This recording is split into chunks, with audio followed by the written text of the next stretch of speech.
So Luka came to me and he said, you know, help me squat deeper. Now we know the big linchpins are the ankles, hips, and upper back. A lot of people get at the ankles with ankle mobility drills. They get at the upper back with thoracic extension on the foam roller. Let's show you a little different take of how to open up the back when we're in a deep hip flexion pattern. So I'm gonna have Luka step into this band. Yep. That wasn't uncomfortable. And I want to take that band and stick it under his butt. I just touched his butt. All right. So what he's going to do, you're going to get a little closer so we can grab the cage. I just want you to use the band, use your hands, walk your hands down to a bottom position.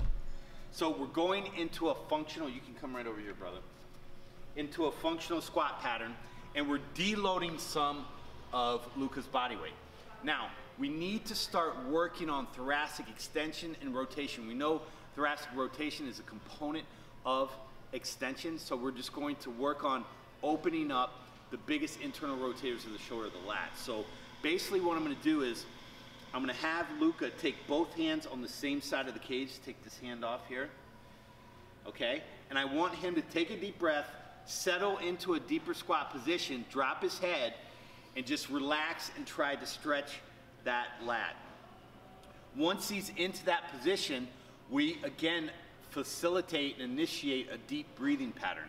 Because in here, I'm trying to make sure that he can get full excursion of the breath, apical expansion, and that's going to feed forward into relaxing the soft tissues and give him a deeper squat pattern, because we're going to improve the quality and extensibility of the soft tissues and his lats, which are really a poor contributor to having the inability to keep our elbows down and keep an upright position in the bottom of the squat. So Luka's doing really good. You can see how he's settling in with each breath into a deeper squat.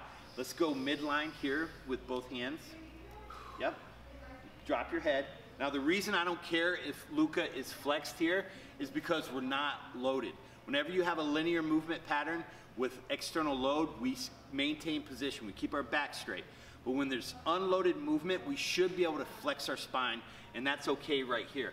And Luka is taking some deep breaths here, settling into that bottom position, and now we're gonna go over to the other side and get the other lat. So this deep breathing, deep squat drill is really good because we're deloading his body weight, allowing him to get into a functional hip, knee, and ankle pattern, and facilitating deeper breathing.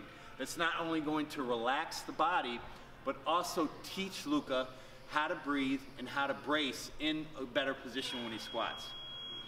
Good, and you can walk yourself up. Good, take your time getting up.